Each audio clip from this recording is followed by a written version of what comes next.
Good morning. It must be Monday morning, and here I am. Yay!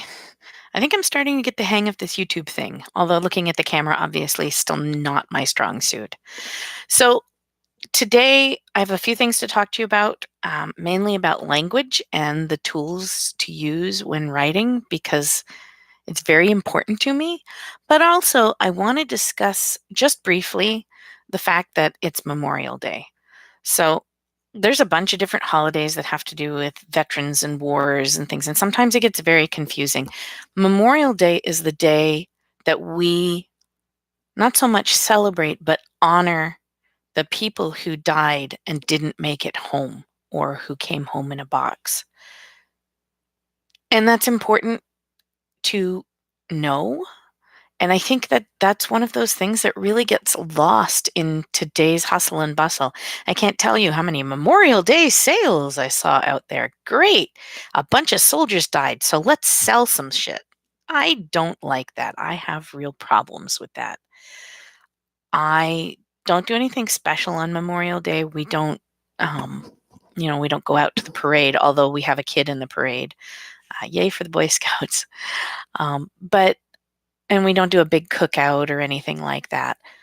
But we don't make a mockery of it either. And that's one of those things that's really important to me because when we lose sight of what a holiday is, we lose sight of the meaning behind it. And that's not a good thing. And especially from the point of view of being a writer, when I celebrate something or honor something, I really need to make the point of learning about that thing. And if I'm not willing to learn about whatever it is that I'm doing, then I ought not be doing it. And that's okay. Not celebrating or not honoring or not, that's all fine. But to do it and do it wrong is offensive to those who care about it and do it. And so I say hats off to my grandfathers who did come back from the war, but left pieces of themselves there and had passed away a number of years ago.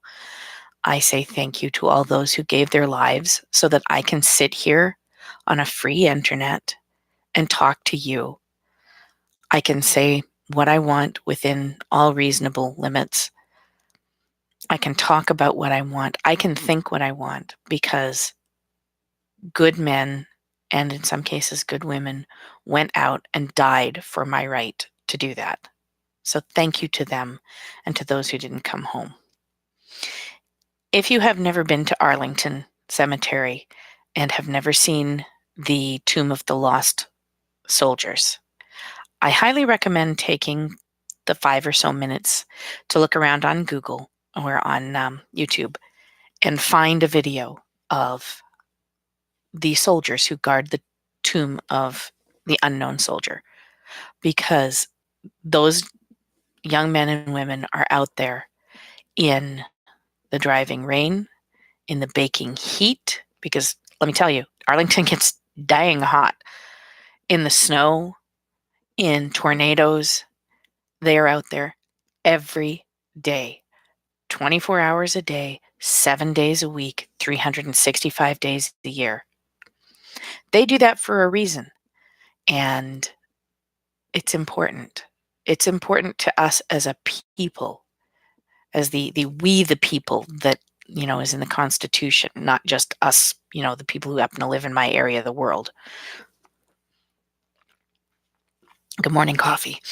So yeah, take some time. Maybe take 5 minutes out of your day and just go sit and be quiet and say a mental thank you to the people who gave their lives for you. Um, it doesn't have to be somber. They did it willingly, but it should be a thing, in my opinion, anyway. That said, I will move on to writing and talk about writing tools. Sorry, I'm getting my writing tools ready here. So there are a couple of tools which are absolutely the most important tools of every writer, period, whether you write fiction, nonfiction, or other. So the first is the dictionary. I use dictionary.com because it is updated on a regular basis. It tells you if words are colloquial or traditional. It tells you the etymology of those words and all of the information. It uses it in sentences and gives alternate spellings if there are any. It's a wonderful tool. So I'm putting the links up in the side there. So dictionary.com is great. If you think you know how to spell it, but you're not sure, that's where you want to go. Um, and so go do that. It's great. I use it all the time, literally all the time. The second one I use all the time is thesaurus.com. So when you're in that first draft of writing, for me at least, what happens is I use the same words over and over and over again. And that's fine when I'm trying to get the words out. And when I go back and I revise and rewrite and edit, I try to fix that up a bit. But when it comes time for my final edit, I go through and I examine every word as I go through it. And I double check to make sure that it's not repetitive, except if I mean for it to be repetitive. And that's necessary. If you've ever been reading a book and you're going along and he said, he said, he said, he said, really, really, really, really, your brain starts to cramp up and it makes your book or your writing look less professional. So I go to my trusty thesaurus and I can type in, for instance, the word said, which I will take a moment and do here. And what comes up is spoken, aforementioned, aforesaid, forenamed. And then the word origin is the 1300s, past participle adjective from say, named or mentioned before. You can also have articulated, expressed, intonated, modulated, pronounced, put into words, sung, uttered, verbalized, vocalized, voiced. So many different ways to say the same thing. And that's what you're looking for. You want to find those um, those words that are descriptive that will help you show and not tell in your story.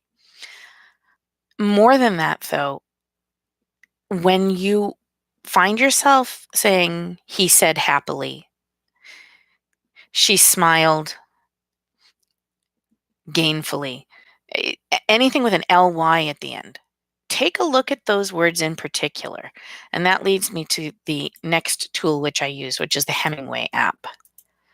And the Hemingway app is a completely different thing. I never try this until I am completely finished with my final draft before I send it to the human editor, at which point I paste it into this thing a chapter at a time and I just follow through. So it highlights out adverbs, passive voice, phrases that have simpler alternatives, and sentences that are hard to read. It is not the most complex grammar tool out there. There are other places like Grammarly that have a lot more available in them, but Hemingway is available in a browser, so you don't have to have any special downloading. It's free. I believe they say on the page now that they have a desktop app, so you have that option as well. What it does is it takes your writing and it highlights things. Now, it's a program. It's not perfect. So there are times when you're going to use, sorry about that, guys. You're going to use adverbs. Okay. The idea that you have to remove every word that ends in ly from your writing is incorrect. And that's where Hemingway actually breaks down for me, because it highlights all of your work and tells you, oh, this is a problem, this is a problem. And I'm a perfectionist. And so I look, and when I see all the little highlights, it drives me buggy. But I read it out loud. I work my way through it so that I can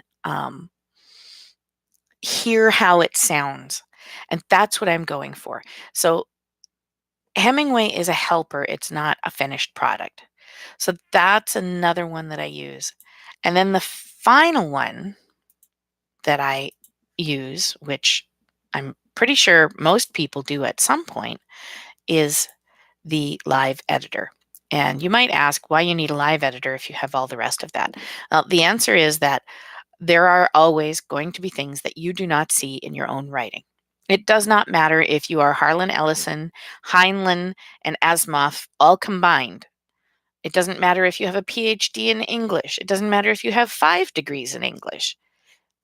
You will miss things in your own writing. Your brain edits over things when you look at it, and that's really hard.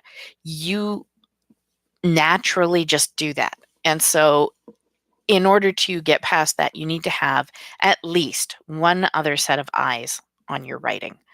Um, I am at the point now in my writing professionally that I'm using 2 levels of this. I have what I call test readers, people who read um, earlier drafts of the book and give me feedback on what they're seeing and what they're thinking about it, and maybe ideas about the storyline and how it flows.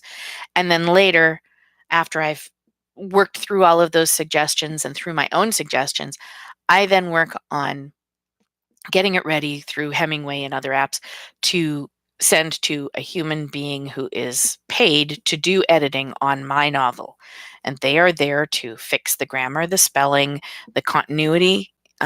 If I mess up timelines really badly, they're not there to mess with my content. They're not there to change my story. Although a good editor will always point out if something is um, wildly out of sync. For instance, in my first book, I had gotten through to near the end draft and I thought I was done, and I let my human editor look at it and discovered that in the one of the opening scenes, I had my character go into a coffee shop and she ordered a hot chocolate, and 2 moments later she was drinking a coffee. And then she went back to drinking a hot chocolate. And I didn't even notice that. My brain just went click, click. Oh, it all just makes sense. And so it was really difficult to find um, that that error. My human editor was like, "Is she drinking a coffee and a hot chocolate, or what's going on here?" And I was like, "Wow, okay." So I went back and fixed it. So when you read the finished book, you'll see that she's drinking coffee because coffee. It's what make writers run. Unless you're a tea person, in which case I grant that tea is the correct way to go for those who drink tea. I drink tea at night. I drink coffee in the morning. That's the way my life works. So those are the tools that you need. And you might ask me, why am I talking about grammar again? Because I talk about grammar a lot on my little podcast here. And the reason is that I see way too much bad grammar out there and lack of care in what people are writing. And I cannot stress enough how bad it is to pick up a book which looks professional and sit down and find 5 grammar errors in the first page. I will not read it. I just get disgusted and I put it down. I have gotten to the point where I don't like to purchase books unless I either go into a bookstore and can flip through and make sure that there aren't any glaring errors, or if it's on Amazon, it has the little look inside and I can check and see. I have been hit with so many traditionally published books, not just self-published. I don't want people to get the idea that it's just self-published people here. But things that have come through professional editors, people who have been paid to check this stuff, and the result is dismal and often unreadable. There is no excuse for this, and it needs to stop. And the only way I can get it to stop is if I help other people learn how to do it correctly. And so I will say to you, if you would like me to edit your stuff, come talk to me. I'm sure we can make a deal. I need test readers too. Maybe we can trade off. But regardless, pay attention to your grammar, your spelling, and your sentence structure. Our language has degraded so much in the past 100 years that what is written today is so dumbed down as to be ridiculous. And my husband was talking about it this morning, that USA Today was kind of the nail in the coffin of the English language, because they decided, not unreasonably, to make a newspaper that everyone could read. And frankly, that's where we got the idea that things that are written in for the public need to be written at a 4th grade level. My books do not come in under the 4th grade level of reading. I use too many big words, and I use sentence structures that are more complex.